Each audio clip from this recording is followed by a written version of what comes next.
paz do Senhor, querido irmão. Com muito prazer estamos aqui novamente. Dessa videoaula que é um subsídio do CAPED. Hoje comentaremos aqui a lição de número 2 desse segundo trimestre, que tem por título A Igreja Local, Lugar de Crescimento e Serviço. A lição de número 2, ela tem por título Igreja, Conceito e Figuras. E para esse bate-papo, eu tenho a honra e o privilégio de ter aqui um querido de Deus, um servo de Deus, que além de amigo é o meu pastor, pastor Francisco, pastor lá do Clube de Campo. A lição de número 2, ela tem por texto-chave Mateus capítulo 16, versículo 18, que diz assim: Também eu te digo que tu és Pedro, e sobre esta pedra edificarei a minha igreja, e as portas do inferno não prevalecerão contra ela. A leitura bíblica está dividida em duas partes. A primeira parte em 1 Coríntios, capítulo 12, do versículo 12 ao 14. E a segunda parte, 1 Coríntios, capítulo 3, do versículo 9 ao versículo 11. Na lição passada, que é a primeira lição, foi comentado sobre e definido um pouco do que a igreja ela é dentro do plano eterno de Deus. Porém, em compreender esse plano que Deus tem para este povo chamado igreja, passa muito pela definição do termo igreja e as suas implicações para os seus membros. Grunewalden, na sua teologia sistemática, ele chama essa parte da teologia que cuida de conceitos e figuras como características, propósitos e natureza da igreja. E por que é importante conhecer isso? Primeiro, porque a igreja ela é a comunidade de todos os cristãos de todos os tempos. E nós fazemos parte dessa comunidade e nós temos que conhecer e temos por obrigação saber ao povo que pertencemos. Então, na lição de hoje, nós estudaremos isso, os conceitos, as figuras e quais as implicações desses conceitos, dessas figuras. E, como já disse, temos a honra de estar aqui com o pastor Francisco. E o pastor Francisco, eu queria já discutir nesse primeiro ponto aqui o conceito bíblico de igreja. Cumprimento a todos com a paz do Senhor. Para mim é um motivo de alegria de estar aqui com vocês nessa oportunidade e parabenizar toda a equipe do CAPED pela excelente lição desse novo trimestre, enfim, e também dos trimestres anteriores. Podemos dizer que as lições elas têm sido de forma gratificante, porque trata de um assunto específico nosso, do nosso povo aqui do Ministério de Santo André. E tratando desse assunto da igreja, a importância de nós conhecermos mais um pouco sobre a igreja, ela traz um benefício para nós que somos pastores, líderes de igrejas, para conhecer a história da igreja, saber o que foi que mudou, sobre a crise, sobre o impacto na sociedade antiga e na sociedade atual, e isso é de grande importância para nós. E a gente podemos ver que a igreja, ela em si, ela tem um papel fundamental aqui como um projeto de Deus. Então, o conceito bíblico da igreja, esse termo eclésia, nós podemos ver aqui a forma que o comentarista ele expõe de uma forma bem ampla, que talvez é a primeira vez que eu vejo alguém explicar essa palavra eclésia, porque geralmente nós temos ouvido essa palavra eclésia trazendo para que o povo para fora da igreja. E, na verdade, o sentido é o contrário, é trazer o povo do mundo, de um sistema, de uma sociedade para dentro da igreja, como o escritor aos Hebreus ele explica ali no capítulo de número 2. Então, a importância da igreja é isso aí, trazer um povo de um sistema, de um mundo para fora deste sistema, para fora deste mundo, para dentro da igreja. Então, a lição em si ela tem sido maravilhosa para a gente poder compreender o verdadeiro significado da igreja aqui, irmão Sérgio. É interessante esse ponto que o senhor colocou sobre, e eu também achei interessante aqui o comentarista, irmão Micaías, que ele traz a ideia de eclésia como um ajuntamento de pessoas que sai de um lugar para dentro de outro, né? Bem verdade é que o termo eclésia não aparece nas páginas, principalmente do Antigo Testamento, mas o conceito está lá, né? Quando, por exemplo, nós vemos as assembleias, né? Onde era convocado, ali é um tipo de eclésia, por assim dizer, né? Já no Novo Testamento, sim, aí aparece esse termo igreja, o próprio Jesus, em Mateus 16:18, falando que edificaria a sua igreja, né? E vários textos que nós vemos que a igreja é chamada de povo do Senhor, né? E na Septuaginta, a palavra eclésia, ela traz a ideia justamente disso, de reunião, né? E em Hebreus capítulo 10, versículo 25, nós somos chamados à atenção pelo escritor aos Hebreus para que nós nos ajuntemos, né? Por muito tempo teve-se essa definição de que para fora, sai para fora, sai para fora, mas antes de sair para buscar os que estão fora, é um ajuntamento dos que estão dentro, né? E aí, claro, nós poderíamos aqui, com base nessa ideia, nesse conceito de pessoas que se reúnem com o objetivo, traçar aqui por que o autor aos Hebreus, né? E porque vários textos eles falam de uma igreja, falam de um povo que se reúne, né? E eu quero elencar aqui apenas 4. Primeiro, a falta de reunião ou de ajuntamento, ela se caracteriza, segundo o escritor aos Hebreus, como uma rejeição da cruz, né?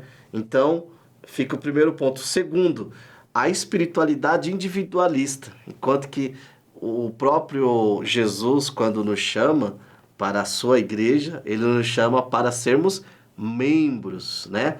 Então não existe, nós temos o nosso devocional individual, mas espiritualmente falando, nós não podemos ser individualistas. O que é o pé sem a mão, sem o olho?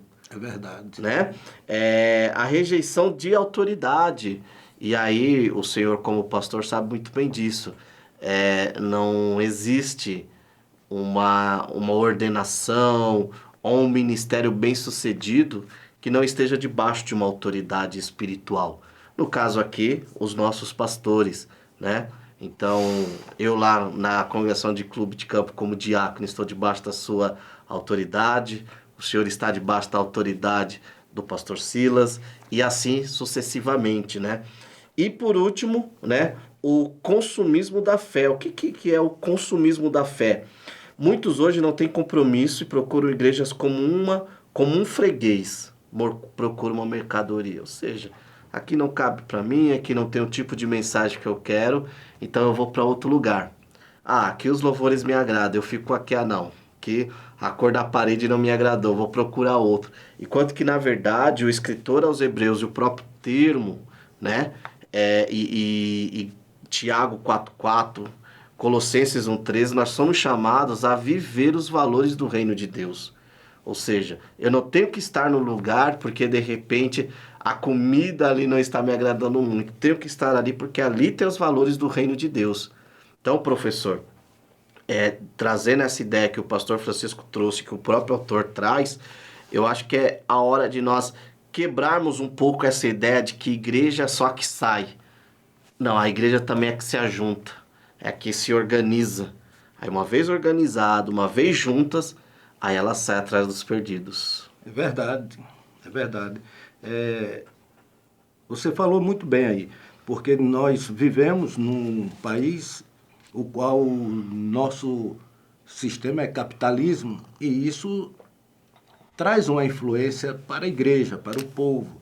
De que as pessoas hoje se a gente vai compramos num determinado supermercado e vamos comprar e sabemos que em outro supermercado tem uma promoção, nós deixamos de comprar naquele supermercado e vamos ali atrás de uma promoção. E hoje estamos vivendo isso na igreja. As pessoas procurando lugares aonde que se acomode, que traga algum resultado, algum benefício. Olha, eu não vou ficar aqui porque aqui cobra os dízimos, vou para tal lugar que lá não cobra. Aqui trata de uma forma, vou para aquele lugar que eu vou ficar mais à vontade. Então, isso aí tem gerado um sério problema para a igreja. Agora, a igreja, ela é tudo isso. Primeiramente, é juntar dentro da igreja, aonde nós conseguimos ensinar o povo para poder ir para fora e levar essa imagem, o significado, o sentido de eclésia para o mundo, trazer as pessoas para dentro da igreja. Então, de que forma? Com evangelismo, com missão. Então, a gente traz o povo e dentro da igreja nós ensinamos o povo para fazer esse trabalho. Então, o autor, o apóstolo Paulo, quando ele fala na primeira carta aos Coríntios, capítulo 12, veja que no versículo de número 10, ele diz assim: segundo a graça de Deus que me foi dada, lancei o fundamento como prudente construtor. Isso é uma coisa bastante interessante. E nesse versículo aqui, se a gente for adentrar nele, a gente passa a noite falando dele aqui, porque ele abrange muita situação. Agora, o que me chama a atenção é que Paulo, ele lança esse fundamento com a graça que foi dada. Sim. E o que eu vejo que está faltando é graça. Porque Paulo, ele para lançar esse fundamento, ele necessitou da graça. É o que nós precisamos, é da graça, sermos cheios da graça. João Wesley, o fundador, o precursor do trabalho metodista, ele diz que essa graça tem 3 modos. É a graça preveniente, onde nós chegamos já está a graça justificadora e a graça santificadora. Então, para fazer qualquer trabalho na igreja, nós precisamos primeiramente ter a graça. Aí ele diz assim que ele lançou esse fundamento com prudência. Prudência, nós precisamos entender que prudência é uma virtude que faz prever. Então, tudo que vai fazer na igreja, a gente tem que prever. Temos que ter cuidado para não causar inconveniência e também não trazer perigos para a igreja. Então, a igreja, ela já tem o seu alicerce. Eu só preciso dar continuidade, você só precisa dar continuidade neste fundamento. Então, o que não podemos fazer é mudar esse fundamento. E aí a gente vê que essa igreja, a qual o fundamento é Cristo, ele venceu impérios. Ele venceu perseguição. Por quê? Porque ela é fundada, ela tem um fundamento, ela tem um alicerce que se chama Jesus Cristo. Então, nós só vamos dar continuidade àquilo que nós recebemos dos apóstolos, da igreja primitiva. E fazendo isso, as coisas vão fluir, vai dar tudo certo. Exato. É engraçado que o senhor falou aí sobre os fundamentos, e quando na minha fala eu disse que a ideia de eclésia, ela já está lá desde as páginas do Antigo Testamento, em Deuteronômio 4:10 diz assim, quando Moisés, o Senhor disse a Moisés, reúne este povo e os farei ouvir as minhas palavras, a fim de que aprendam a temer todos os dias que na terra viver. O termo aqui reúne, né, que é do hebraico roal, ele também ele é transliterado para o grego eclésia, ou seja, convocar uma assembleia. E é interessante que o escritor aos Hebreus, quando ele está dando ali a lista dos heróis da fé, no capítulo 12, ele fala que nós estamos rodeados de uma tão grande nuvem de testemunhas. O que que é isso? O que que o autor aos Hebreus está querendo nos chamar a atenção? Para nós retrocedermos aos santos do Antigo Testamento e compreender que eles não viram Jesus, mas em determinado momento experimentariam a graça do plano de Deus consumado ali na cruz, né? Quando Cristo morre e ressuscita. E hoje, esses santos do Antigo Testamento, né? E ali ele cita Abel, Enoque, Noé, Abraão, Sara, Gideão, Baraque, Sansão, Jefté, Davi, Samuel e outros, né? Está lá em Hebreus capítulo 11, do 4 ao 32. Nós vemos que todos eles também fizeram parte desta grande assembleia ou desta grande igreja, e espiritualmente, juntamente com o povo de Deus hoje do Novo Testamento, eles estão ali como reunidos conosco, por assim dizer. Então, quando fala que eles são uma grande testemunha, que nós estamos rodeados desta tão grande testemunha, o Wayne Grudem, aqui na sua teologia sistemática, eu quero abrir aspas, ele diz o seguinte, né? O autor aos Hebreus afirma que quando nós, cristãos do Novo Testamento, adoramos a Deus, entramos na presença da assembleia, ou da igreja no grego, dos primogênitos arrolados no céu, fecha aspas. Essa ênfase não é surpreendente à luz do fato de que os autores do Novo Testamento veem tantos cristãos judeus como gentios unidos agora na igreja, no corpo de Cristo, né? Então, mais uma vez aí o conceito de eclésia mostrando-se novamente reunião e uma reunião com propósito, né? Não é uma reunião sem propósito, né? Desde as páginas do Antigo Testamento, e que em Cristo, e já fazendo a ponte aqui para o nosso segundo ponto, que é a igreja universal, né? Ou invisível e igreja visível, nós vemos que na igreja invisível, igreja universal, tantos os santos do Antigo Testamento como os do Novo Testamento, dessa época que estamos vivendo, né? Ali a era apostólica, depois o primeiro século, e hoje, né, nós estamos unidos neste corpo invisível e nesta igreja invisível chamada Cristo. E aí eu queria escutar do pastor o que o senhor tem a dizer para nós aí, referente a essa ideia da igreja universal ou igreja invisível. O que difere ela, por exemplo, da igreja local ou da igreja visível? Sérgio, a igreja universal, ela não segue alguns padrões como a igreja visível, porque ela em si já é a igreja universal. A igreja visível, ela precisa de alguns padrões.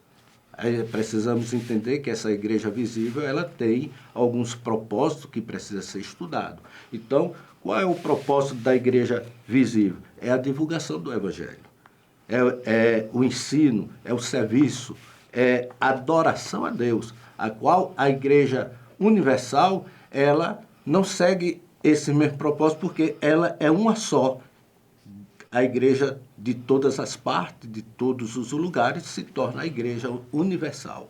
Então, é diferente da igreja visível, a igreja local, porque a igreja local ela precisa de normas, ela precisa de estatutos, essas coisas. Já a universal ela não precisa, ela é existente, ela existe no Senhor, é o Senhor que está com ela.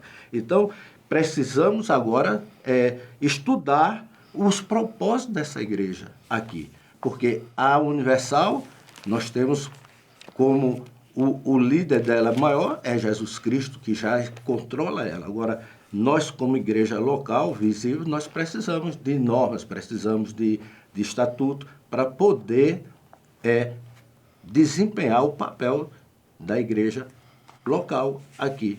Então, precisamos divulgar o evangelho, o ensino e a adoração a Deus e a comunhão entre os irmãos. Que é isso que nós precisamos como igreja visível e igreja local. Então, E é interessante que nem todo membro da igreja visível é participante da igreja invisível. justamente. Lá em 2 Timóteo 2,19, Paulo afirma que o Senhor conhece o que lhes pertence. Nem todos, e aí é um ponto, professor, por isso que eu juntei aqui as diferenças, é um ponto a trazer para o seu aluno essa discussão e fazê-los compreender que há pessoas que estão no lugar certo, mas com a fé errada. Justamente. E outras estão no lugar errado, mas com a fé certa. Né? Eu acho isso muito interessante, né? Então, quando nós falamos da igreja invisível, nós estamos falando da parte espiritual que os olhos carnais não veem. Nós sofremos a influência, sim, né? Por exemplo, quando há um membro do corpo que está enfermo por causa de algum pecado ou alguma situação, você pode ver que a igreja visível, ela sente, né? Ela sente, o culto parece que trava alguma coisa no culto, parece que até que o Senhor vem e fala com o anjo da igreja ou toca naquela própria pessoa para que haja um arrependimento, e aí você vê que flui, né? E um outro ponto, essa igreja invisível, ela está totalmente debaixo da autoridade de Cristo, né? Em Efésios capítulo 1, versículos 22 e 23 diz: também sujeitou todas as coisas debaixo dos seus pés, para que seja a cabeça sobre todas as coisas, e o deu à igreja. Então olha que interessante, Deus dá a Jesus toda a autoridade, para quê? Para que Jesus pudesse ser o cabeça da igreja invisível, né? Então Cristo é o cabeça dessa igreja invisível, né? E a igreja invisível, um outro ponto, é que ela é a igreja que Deus vê. Eu vejo aqui o Ministério de Santo André, vamos usar como um organismo visível. Nós vemos ali um pastor-presidente, tem a diretoria, tem as comissões, tem os departamentos, né? Mas eu não consigo ver como Deus está vendo o ministério, como Deus está vendo no geral a sua igreja no mundo, né? Isso é a igreja invisível. Então, a igreja invisível é isso. Eu peguei aqui uma frase de Martinho Lutero, e que também o próprio Calvino depois, de certa forma, ele coloca, e abre aspas assim, ele diz assim, ó: a característica básica do fundamentalismo bíblico é que este elimina do cristianismo a igreja como o Senhor Jesus a fundou. Não há menção da igreja histórica, que tem autoridade e preserva a continuidade com Pedro e os demais apóstolos. Um estudo do Novo Testamento mostra a importância de pertencer à igreja iniciada por Jesus Cristo. Ele escolheu Pedro e os demais apóstolos como fundamentos de sua igreja. Pedro e os demais apóstolos foram sucedidos, né? E assim o rebanho de Cristo ainda tem, sob Cristo, um pastor universal. Claro que o contexto aqui de Lutero e de Calvino é dando uma resposta ao Papa, que dizia que ele era o cabeça da igreja. Aham. E ambos estão dizendo, opa, calma aí. Pedro passou, os apóstolos passaram, o pastor universal, ou seja, o cabeça ainda do corpo invisível é Cristo. É Cristo. E claro, essa autoridade, né, pastor, ela também repassa para a parte visível. Porque é como nós sempre falamos, a igreja tem um dono, né? Não é bagunçado, como muitos pensam, né? Deus, nós não somos adeptos da teoria de Aristóteles, que Deus criou as coisas, fundou as coisas e abandonou. Não, Deus ele cria, ele funda, no caso ele, a partir de Jesus, funda a igreja, dá Jesus como cabeça da igreja e ele continua cuidando. Irmão Sérgio, o apóstolo Paulo, ele escrevendo aqui no capítulo 12, no versículo 1, ele traz a ideia da igreja como corpo. Eu vejo aí que ele foi bastante inspirado a trazer isso aí e deixou essa ideia para nós que exercemos a função de líder, deixou um caminho, tornou mais fácil, porque nós precisamos entender o que é um corpo, como funciona o corpo, como funcionam os membros.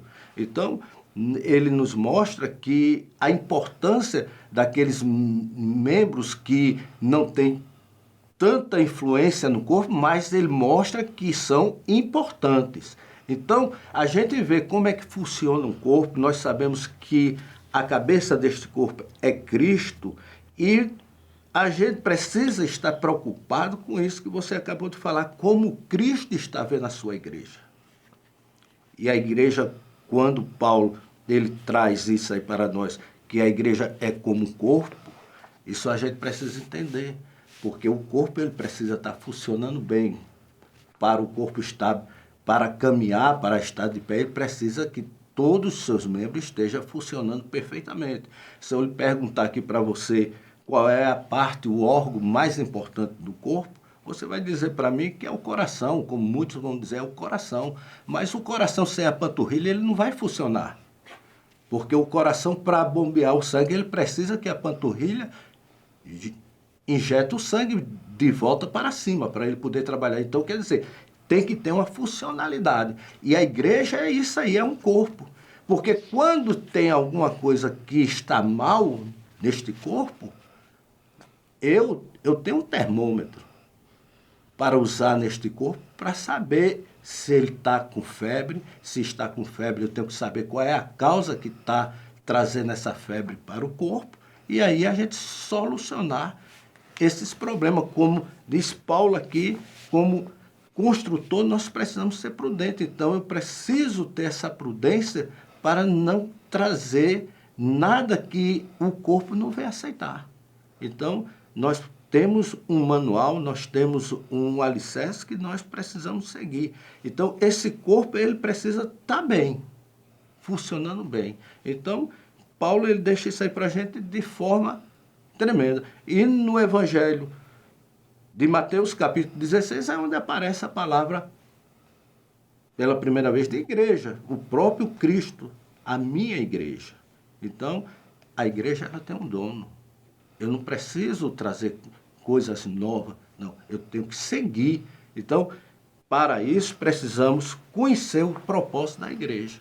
Então, Paulo ele deixa aqui bem claro, quando ele foi inspirado, quando ele trouxe essa ideia para mim e para todos nós, que a igreja é como um corpo. E a gente precisa entender que esse corpo ele precisa funcionar bem. Se ele não funcionar bem, não vai dar certo. Exato. Então, tá aí a ideia de igreja invisível, né? Que é a união ou reunião de todos os cristãos salvos na pessoa de Jesus, né? De todas as épocas, né? E de vários credos. Só que essa igreja invisível, ela tem como podemos dizer assim, ela também é uma igreja visível, né? O Wayne Grudem, mais uma vez, quero citá-lo, ele diz assim, ó, abre aspas, por outro lado, a verdadeira igreja de Cristo certamente também tinha um aspecto visível. Podemos usar a seguinte definição, a igreja visível é a igreja como os cristãos a veem na terra. Nesse sentido, a igreja visível inclui todos os que professam em Cristo e dão provas de tal fé. Então, conforme nós falamos, né, se a igreja visível é a igreja que Deus vê, a igreja visível é a igreja como os cristãos e como os homens a veem, né? E o apóstolo Paulo, quando ele escreve principalmente para as igrejas, é interessante que ele está escrevendo para igrejas visíveis. Ele está tratando de problemas da igreja visível, porque na igreja invisível não há adultério, na igreja invisível não há divisão, na igreja invisível não há briga por poder, não há nepotismo. Igreja invisível não há isso. Na igreja visível, sim, né? Só que mesmo assim, eu acho muito interessante, pastor, quando nós fazemos um passeio pelas epístolas paulinas, nós vemos o respeito e o lugar e a responsabilidade com que Paulo enxerga e impõe também, né, vindica sobre a igreja visível, né? Por exemplo, em 1 Coríntios 1:2, ele chama a igreja de Deus que está em Corinto. Ou seja, essa igreja visível, né, ela é de Deus, como nós falamos, né? Em 1 Tessalonicenses 1, fala assim, a igreja dos Tessalonicenses, né? Em Filemon, versículos 1 e 2, nós vemos Paulo falando aqui da igreja que está se reunindo em casa. Ou seja, Paulo é interessante que ele vai falar de igreja se reunindo em casa, de igreja se reunindo em templo, mas estas igrejas visível é de Deus, né? E claro, aí cada igreja visível ela vai ter o seu padrão de culto, vai ter a sua liturgia, né? Claro, não pode extrapolar, né? Não pode virar, como dizem aí, um oba-oba, né? Porque a própria Bíblia, ela é o padrão que essa igreja visível tem que seguir, né? Então, fala dos seus obreiros ali que tem que ser homens idôneos, homens que manejem bem a Bíblia, fala de mulheres mulheres mais velhas que serem exemplos para as mais novas. Nós vemos ali Paulo instruindo acerca da ceia, nós vemos Paulo instruindo acerca dos ensinamentos, acerca do uso dos dons, ou seja, é com ordem e com decência. Veja bem, a minha preocupação é aquilo que Paulo escreve em Colossenses, no capítulo 1, versículo 18, que ele é enfático quando diz que Cristo é a cabeça do corpo. Sim. É isso que eu me preocupo. Agora, a igreja invisível, ela está pronta, ela está preparada. Agora, a igreja visível, aí é que entra a nossa responsabilidade de preparar ela, de ensinar. E Paulo, ele deixou o manual para a gente aplicar. Os líderes que aplicam as cartas paulinas no dia a dia, nos seus ensinos, nas suas igrejas locais, eles vão ter sucesso, vão ser bem-sucedidos. Porque não está aplicando nenhum outro fundamento, a não ser aquilo que foi deixado por Cristo. Foi aquilo que ele aprendeu, ele lançou cheio de graça e passou para a gente. Então nós precisamos entender isso, que a igreja visível, ela precisa de ensino. E esse ensino é através da palavra de Deus. A minha experiência pode ser muito boa, mas só serve para mim. Sim. Não serve para você. Então, a igreja visível que ela precisa é da palavra de Deus. Então, Paulo ele vem nos ensinando sobre tudo isso. Então, o corpo de Cristo espalhado por toda a terra, a igreja invisível também, ela é formada por todos os crentes que aceitaram Jesus e agora está pronta. A igreja invisível, ela está pronta. Agora, nós precisamos ter cuidado e olhar para a Bíblia e caminhar com a Bíblia na mão. É o que está faltando. E outra coisa, né? Agora, ponto C aqui, visível e invisível. A igreja invisível não tem espaço para descrente. Não. Como o senhor falou, ela está pronta. Isso é muito bom, professor, você trazer para os seus alunos essa ideia. A igreja invisível já está pronta, né? Ela está preparada, ela está ali aguardando o retorno do seu amado Jesus. A igreja visível não, ela inclui descrentes. O joio e o trigo, Justamente. né? Os fariseus, né? E é até por isso que Paulo, mais uma vez escrevendo as igrejas visíveis, ele faz uma série de alertas, né? Por exemplo, em 2 Timóteo 2, 17 e 18, ele fala daqueles que se desviaram e estavam pervertendo a fé de alguns, né? Na igreja invisível, não há espaço para pessoas desviadas e que pervertem a fé. Na igreja visível existe esse tipo de pessoa. Em 2 Timóteo 2,19, mais uma vez dizendo que o Senhor conhece os que lhe pertencem. Na igreja visível, os frutos denunciam a árvore. né? A pessoa não consegue ficar por muito tempo ali sendo uma coisa que ela não é, né? Por exemplo, Paulo escrevendo, admoestando ali os líderes de Éfeso, né? Está lá em Atos capítulo 20, versículo 29 e 30, ele fala que quando eles se afastassem, viriam alguns que se levantariam falando coisas pervertidas para arrastar alguns para a perdição, né? O próprio Jesus, em Mateus 7, 15 e 16, ele fala de ovelhas disfarçadas, ou seja, lobos disfarçados de ovelha. Então, tudo isso existe na igreja visível. A igreja visível. E até interessante, porque quando nós lemos lá, por exemplo, Paulo falando, em Cristo somos mais do que vencedores. Mas, poxa vida, parece que a igreja visível aí parece que anda meio perdendo, né? Não está sendo vencedor. A igreja invisível, ela já é mais que vencedora. A igreja invisível, a porta do inferno não prevalece contra. Justo. A igreja visível, sim, ela pode sofrer derrotas no campo jurídico, ela pode sofrer derrotas até mesmo por suas lideranças. Às vezes entra uma liderança que não é temente a Deus e termina fechando uma igreja, fechando ali uma ou certas quantidades de igrejas por escândalos. Isso não tem espaço na igreja invisível. Então, professor, é muito interessante você colocar isso na cabeça dos seus alunos, para que eles venham discernir entre a igreja visível e invisível, né?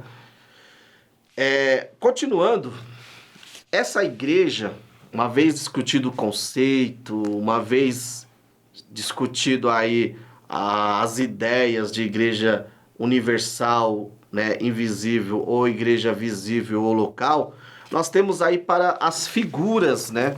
As figuras que são apresentadas sobre a igreja, né? O autor aqui da revista, ele colocou em linhas gerais 3 pontos. Porém, é interessante, professor, você notar que as figuras da igreja não se limitam só a esses 3 pontos. Por exemplo, em João 15:5, a igreja ela é chamada de ramos de uma videira, né? Cristo é a videira e nós somos o ramo. Em Romanos capítulo 11, 17 a 24, a igreja é comparada a uma oliveira. Em 1 Coríntios 3, 6 e 9 é uma lavoura. Em 1 Coríntios 3, 9 é um edifício. Em Mateus 13, do 1 ao 3 e João 4, 35, a colheita. Então nós vemos que a igreja há muitas figuras de linguagem, muitos termos, muitos conceitos aqui aplicados à igreja. Mas o autor colocou esses 3, e esses 3 aqui eles ilustram muito bem tudo isso e outros, né? E o primeiro ponto aí é o corpo de Cristo. Pastor, o que o senhor entende por corpo de Cristo? Irmão, a gente podemos ver que Paulo usa de várias metáforas para que possamos entender o que Deus vê para a sua igreja. Somos como somos nós. Então, corpo de Cristo, o apóstolo, ele vem aqui desenvolvendo essa metáfora, dizer que a igreja é o corpo e tem suas seguintes implicações. Como está aqui o nosso comentarista, ele traz. Que a igreja, a gente precisamos entender que ela é um organismo vivo. É o que eu procuro ensinar. A igreja ela é um organismo vivo. Então, ela por ser um organismo vivo, ela não aceita certas coisas que tentam introduzir nela. Sim, sim. O apóstolo João, em suas cartas, ele combatia isso fortemente, porque ele via que alguns ali no meio chegavam e daqui a pouco estava introduzindo, semeando, e João combatendo, porque a igreja ela reage. Então, ela como corpo de Cristo, como um organismo vivo, ela reage. Então, nós precisamos entender que ela não responde, ela precisa de ter uma identificação jurídica, mas o corpo vivo, ou seja, é um organismo, não uma organização. Então, nós precisamos que este corpo ele esteja funcionando perfeitamente bem, como explica Paulo na primeira carta aos Coríntios, no capítulo 12, versículo 20, ele diz que precisa ter um relacionamento entre membros e deve ser pautado no amor e na comunhão, no cuidado mútuo entre os irmãos. Então, nós precisamos entender isso. Agora, o bom funcionamento de cada membro é fundamental, é vital para a saúde do corpo. Então, precisamos. Veja bem, eu tenho nas minhas mãos, eu tenho esse dedo aqui que ele não funciona. Eu cortei o tendão dele e depois de alguns dias eu percebi que ele perdeu a funcionalidade dele. Mas de imediato, quando eu vi, eu disse, tudo bem, eu tenho um mais 9 que está funcionando. Mas na hora da pegadura, irmão, não funciona. Então, não tem a firmeza como tem a mão esquerda quando funciona todos eles. Então, a igreja é isso, ela precisa funcionar. Então, quando um membro ou um órgão não está funcionando, precisa nós, como líder, atuar naquela área onde está com deficiência, para vir trazer um tratamento e orientar para que ele venha identificar a sua funcionalidade dentro do corpo, para poder trabalhar e, de forma geral, o corpo está bem. Então, é essa ideia que nós precisamos ter, que Paulo, quando ele nos traz esse ensinamento por completo da sua primeira carta aos Coríntios, capítulo de número 12. Então, está aqui o segredo. O problema é que nós conhecemos como tratar deste corpo e fugimos. E aí, quando nós fugimos, irmãos, vamos buscar outras coisas, até funciona de início. Mas depois o corpo lá na frente vai faltar oxigênio. Entendeu? Então, o problema é esse. Mas se você tratar a igreja como manda as Escrituras, não vai faltar oxigênio para o corpo. É bem interessante. Quando nós falamos da igreja corpo de Cristo, Paulo ele utiliza 3 passagens para se referir, né? 1 Coríntios 12, né? Do 12 ao 27. E depois, Paulo também ele vai usar essa metáfora em Efésios 1, 22 e 23, depois 4, 15 e 16 e depois Colossenses 2, 19. Mas é interessante, pastor e professor, você notar que há diferenças, apesar das duas metáforas falarem do corpo, da igreja como um corpo, mas elas possuem aplicações diferentes. Em 1 Coríntios, Paulo não cita Cristo como cabeça, ele cita os membros individualmente, né? Até trazendo uma ideia mais brasileira, né? Se Paulo vivesse hoje, Paulo com certeza usaria a figura do time. São posições diferentes, estaturas diferentes, habilidades diferentes, mas com o mesmo objetivo, né? Que é ser campeão, né? No caso aqui, em 1 Coríntios, Paulo está dizendo justamente isso. Ele está querendo falar que são membros diferentes, com talentos diferentes, com funções diferentes, mas com o mesmo objetivo, né? Já nas leituras de Efésios, de Colossenses, Paulo usa a metáfora se referindo à igreja como corpo, porém, né, ele fala de Cristo, ele mostra Cristo como cabeça, né, desse corpo, né? Só um outro ponto, professor, e é interessante você pesquisar. A Igreja Católica, ela possui uma doutrina que ela chama de a encarnação contínua. Talvez você nunca tenha ouvido falar. O que essa doutrina da Igreja Católica Romana, ou essa posição católica da Igreja Católica Romana ensina? Que a igreja hoje, ela continua sendo a encarnação, ou seja, ela é o Filho de Deus encarnado, né? Isso está errado, né? Cristo, quando ele ressuscita com o corpo, e com esse corpo ele subiu ao céu e agora reina com este corpo encarnado no céu, sendo claramente distinto da igreja aqui na terra. A igreja ela pode ser uma extensão do reino, ela pode ser uma extensão ali de Cristo, mas ela não é uma encarnação continuada do Filho de Deus. É importante colocar isso. E é interessante que Paulo, ele fala do corpo e quando ele se refere à igreja, você pode ver que ele coloca como se a cabeça do corpo ali fosse distinta, né? Ou seja, ó, esses membros fazem essas funções, mas aqui está o cabeça. Paulo ele deixa bem claro isso, né? Que Cristo ele é quem governa. Então é bem interessante isso. Por quê? Porque uma má interpretação disso pode trazer muitos danos, como tem trazido aí, que as pessoas enxergam Cristo como o nosso garçom. E Isso. hoje Cristo ele é o Senhor. Ele é o Deus, ele é o Rei dos Reis da sua igreja. Agora, a ideia de que nós precisamos entender que Cristo como cabeça, ele está assentado à direita do Pai. E nós, como igreja, como corpo, nós precisamos entender que nós habitamos nas regiões celestiais. Então, a igreja, o corpo aqui na Terra, é como se fosse uma extensão, uma colônia do céu aqui na Terra. Sim. Então, isso é que nós precisamos entender isso.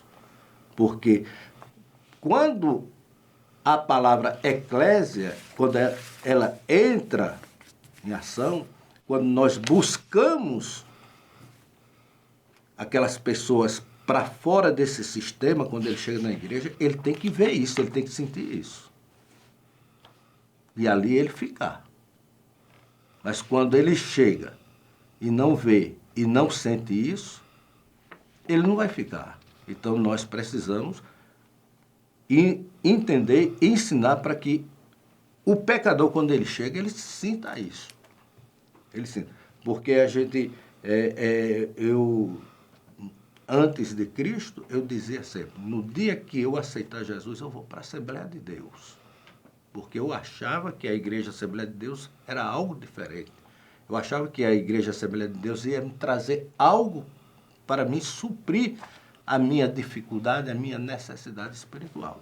Então, o povo está aí carente.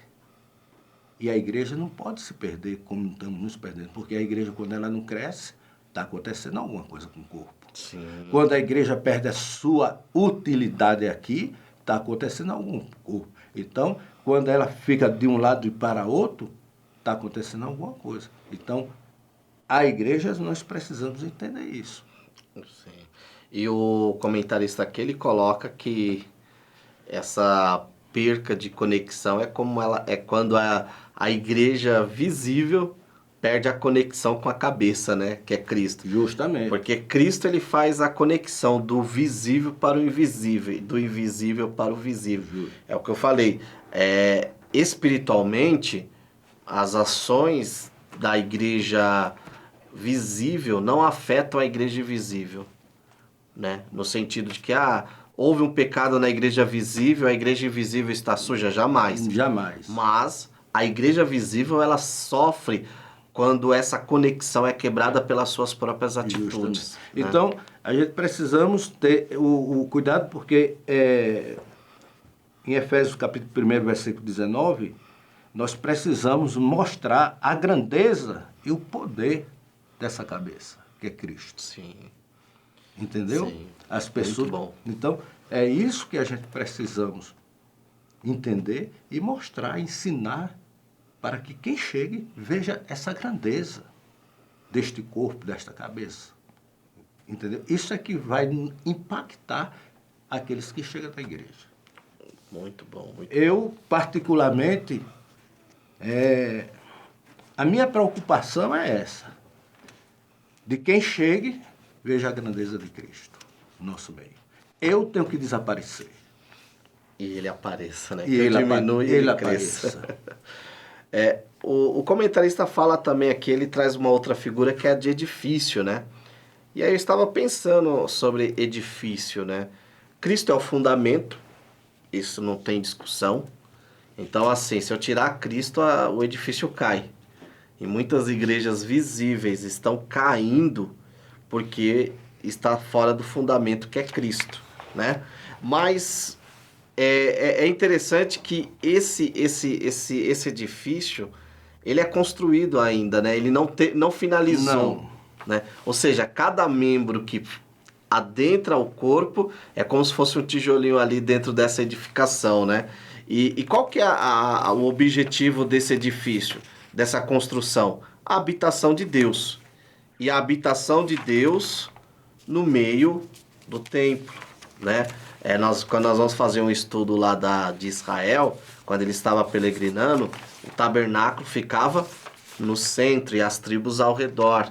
Então, é interessante isso, né? É um edifício construído para a habitação de Deus, com Cristo sendo o centro.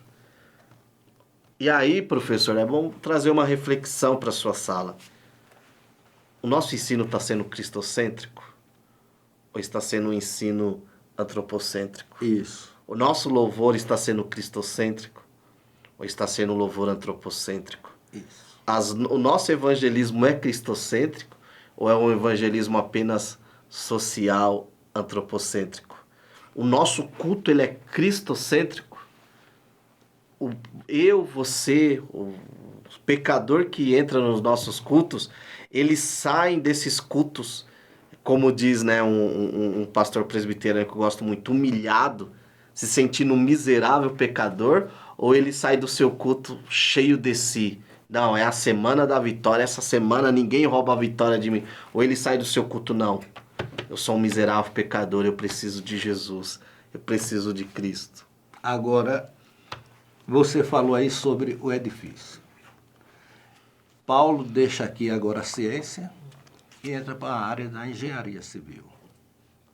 Isso aqui é interessante. Veja que ele escreve, ele diz que ninguém pode lançar outro fundamento além do qual foi posto. Então, ele diz assim, que ele é o construtor, outro edifica sobre ele. Porém, cada um veja como edifica. Se você edificar bem, você vai ter a recompensa do dono desse edifício. Se você edificar mal, você também vai receber a recompensa. Agora, como construtor, é coisa interessante. A gente que está na frente, a gente também é um construtor, porque nós estamos construindo também, dando continuidade.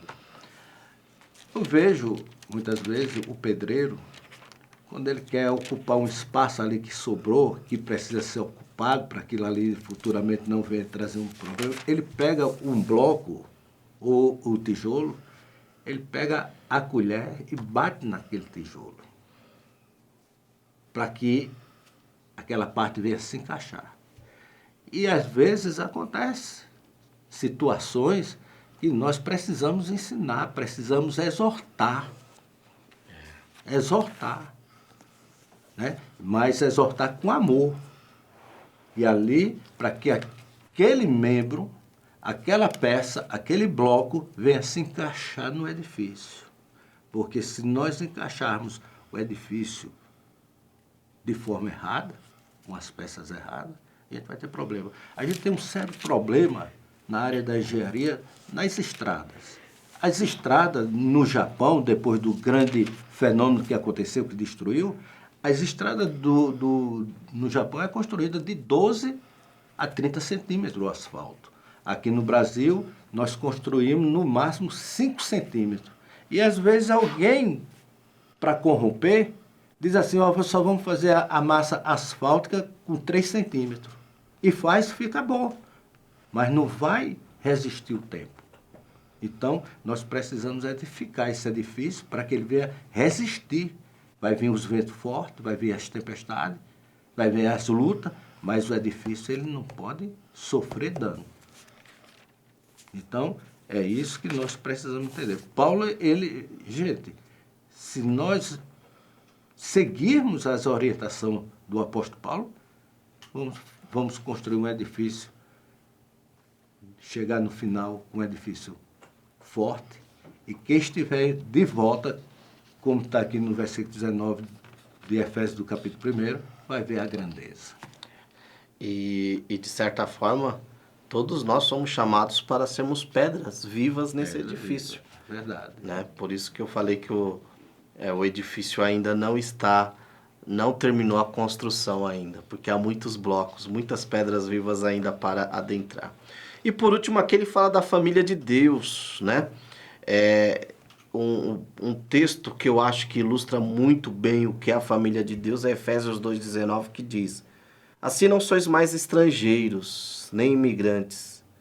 Pelo contrário, sois concidadãos dos santos e membros da família de Deus, né? Aí mais uma vez, ó, edificado, você vê que como que essa questão da família está ligada ao edifício. Edificados sobre o fundamento dos apóstolos e dos profetas, sendo o próprio Cristo a principal pedra de esquina. Nele, o edifício inteiro, bem ajustado, cresce para ser templo santo no Senhor, no qual também vós juntos sois edificados para a morada de Deus no Espírito. Claro que já falamos, mas mais uma vez aqui, né? A ideia da igreja como um edifício de Deus só acontece no ajuntamento dos crentes, aqui está dizendo. Justamente. Né? E aí, família de Deus. Quando nós falamos de família, né? Eu acho interessante que muito se fala hoje sobre a igreja como família. Só que recente eu estava lendo um livro que falava disso. E o autor, agora me fugiu a memória, mas ele diz assim: entenda uma coisa, a igreja tem que ser uma família, mas não é a família do pastor Francisco, do irmão Sérgio. A família não tem que ser a sua família. A igreja tem que ser a família de Deus. De Deus. Ou seja, o que é uma família? Tem lá o pai de família, né? Ele impõe as regras daquela junto com a sua esposa, daquele lar, vem os filhos, depois virão as noras, né? Genros, os netos. Mas veja que todos eles criarão suas regras, mas quando eles estiverem dentro ali do seu lar, no caso o seu filho com a sua nora estiver dentro do seu lar, tem as regras ali. É verdade. E a família de Deus é a mesma coisa. Quem pôs as regras? O dono da família. No caso aqui é Deus. É verdade. Então, é muito bonito, e eu acho que é interessante, professor, você trazer isso. É muito bonito essa coisa, a igreja é uma família. Só que entenda, ela é uma família, mas família de Deus. Família de Deus. E o próprio Jesus falou isso, né? Quando estava em terra, quando estava na terra, ele falou, olha, meu pai, minha mãe, meus irmãos são aqueles que fazem a vontade de Deus, né? Então, ou seja, mais uma vez o próprio Jesus trazendo ali o conceito de família, falando, família. A minha família é quem faz a vontade de Deus, né? Então não adianta uma igreja visível, agora falando da igreja visível, porque a igreja visível ela sempre será a família de Deus, porque ela está dentro sempre do padrão. Mas a igreja visível se tratar como família, ter pregação de família, viver como família, mas é um ajuntamento que não é da família de Deus. Por quê? Porque está fora dos padrões que Deus estabeleceu. Agora, nisso aí, a gente vê no próprio Novo Testamento um foco maior e Deus vê como um povo de Deus. Então, nós somos povo de Deus. Então, a gente precisamos entender isso, que nós somos um povo de Deus com o objetivo de Deus aqui nessa terra. Então, para quê? Um dia nós estarmos todos reunidos. Aí vai subir a visível, se encontrar com a invisível e vamos todos morar com ele, que é a finalidade dele.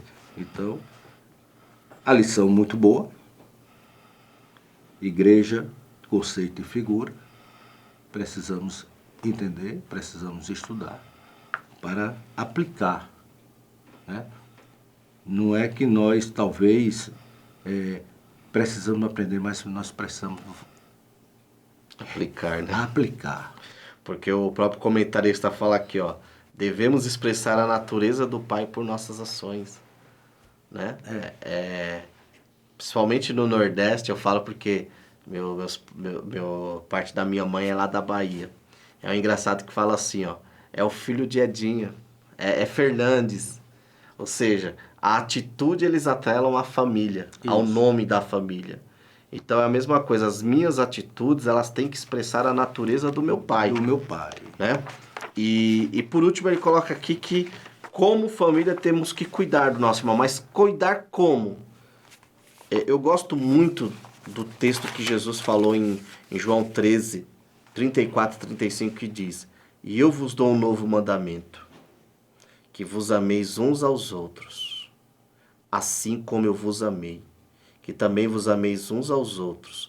Nisso saberão que sois meus discípulos, se vos amardes uns aos outros. Jesus aqui ele apresenta um novo mandamento no sentido de que em Levíticos 19, 18 fala: amarás ao teu próximo como a ti mesmo. Né? Ou seja, era um amor pautado em mim, um amor antropocêntrico. Agora Cristo, quando ele fala, ó, que vos ameis uns aos outros assim como eu vos amei, o horizonte desse mandamento aumenta. Por quê? Porque eu tenho que amar o meu próximo como Cristo amou, ou seja, o amor passa a ter uma medida cristocêntrica. Isso. Deixa de ter uma medida antropocêntrica e passa a ter uma medida cristocêntrica, ou seja, Cristo é a medida desse amor. Eu tenho que amar a medida de Cristo. É muito mais difícil. Agora, já que nós estamos na parte final, tem uma figura que a gente não comentou. Sim. Que Paulo fala que nós somos lavoura. Lavoura. E quando nós entendemos que nós somos lavoura, tem um agricultor. E esse agricultor está ali sempre podando. E o professor precisa ensinar também que a poda, ela machuca. A poda dói, mas é necessário para que se dê mais fruto. Quando nós fazemos a poda, a planta vai dar mais fruto. Amém. Amém. Amém. Então, quando chegar a hora da poda, ensinar aos nossos alunos que ele permaneça no lugar. E depois da poda, ele vai dar mais fruto. Dá mais fruto. Isso é que é o mais importante. Permanecer na família, né? Permanecer na família. Porque eu mesmo carrego em mim o sangue de Fernandes e de Souza. Isso. Ah, eu quero deixar de ser Souza e Fernandes. Não tem como. Não tem como. É a mesma coisa. É a família de Deus. Ou seja, se eu quero fazer parte dessa família, eu tenho que carregar o sangue de Cristo, o DNA de Cristo, o DNA de Deus. Impossível depois que bebe da fonte. Nesse aspecto, nesse aspecto eu concordo com os meus irmãos calvinistas. Uma vez que você bebeu da fonte, não tem como você abandonar. De porque forma Cristo, alguma. ele é único. É o único que sacia a nossa sede. Exato, exato. Meus irmãos, Deus abençoe. Foi muito bom estar aqui com o pastor Francisco. Como eu disse no começo, esse querido de Deus e esse querido lá da Igreja do Clube de Campo. O pastor quer fazer as suas conclusões? Eu gostaria que a gente pudesse refletir o que a Bíblia nos revela sobre a natureza e a identidade da igreja. Então, certa vez, eu cheguei para meu filho e ele muito empolgado, eu digo: filho, procura conhecer essa humadeza a qual você está inserido, a humadeza de 10 anos atrás, de 20 anos atrás. Eu mostrei uma foto de um grupo de jovens ali do Scarpelli. Ele ficou admirado. Ele disse: pai, eu não acredito. Eu digo: era assim, desse jeito, filho.